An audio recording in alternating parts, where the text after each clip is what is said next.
ओम नमो वासुदेवाय नमः। नमस्कार दोस्तों, मैं विनीता आपके अपने चैनल में आपका स्वागत करती हूँ।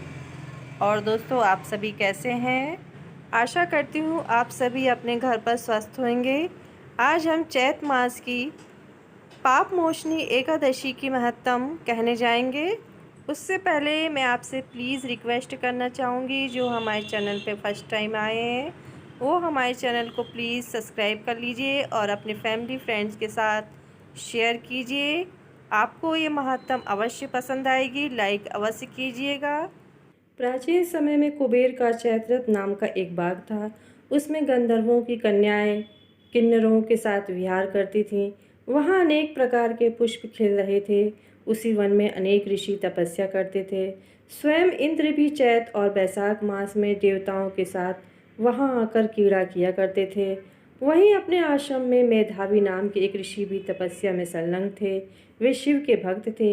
एक समय मंजू घोषा नाम की अप्सरा ने उन्हें मोहित करने का विचार किया। वह ऋषि के भय से मारे समीप नहीं गई, वरन दूर बैठकर वीणा पर मधुर गीत गाने लगी। उस समय कामदेव ने भी मेधावी ऋषि को जीतने की चेष्टा की। उन्होंने उस सुंदर अप्सरा को भ्रू को धनुष, कटाक्ष की डोरी, नेत्रों को धनुष की लचक, पूंछों को कुरी बनाकर मंजू घोषा को सेनापति बनाया। उस समय मेधावी ऋषि भी युवा और हष्टपुष्ट थे, साथ ही यज्ञोपवीत तथा दंड धारण किए हुए ब्रह्म तेज से युक्त थे।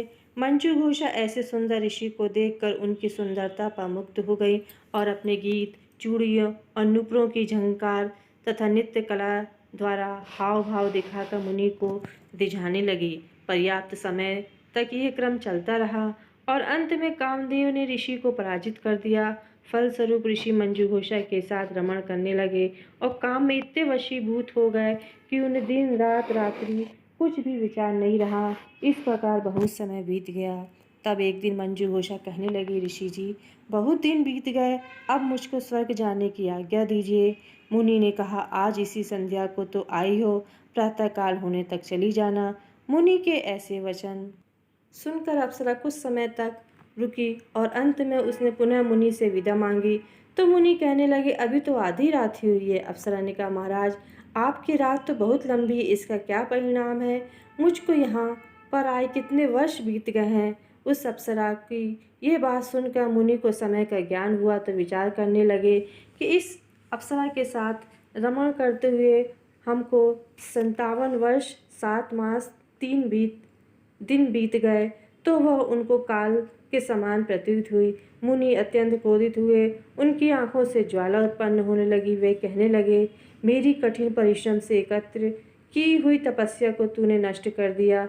तू महापापनी है, दुराचारणी है, तुझे धिक्कार है। तूने मेरे साथ घात किया, इसलिए तू मेरे शाप की पिशाचनी हो जा।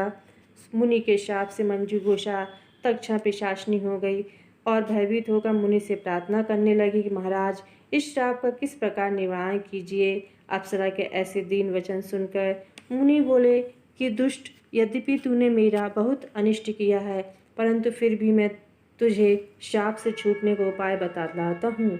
चैत मास की कृष्ण पक्ष की एकादशी का नाम पाप मोचनी एकादशी है और ये सब प्रकार के पापों का नाश करने वाली है। उसका व्रत करने से पिशाच योनि से मुक्त हो जाएगी।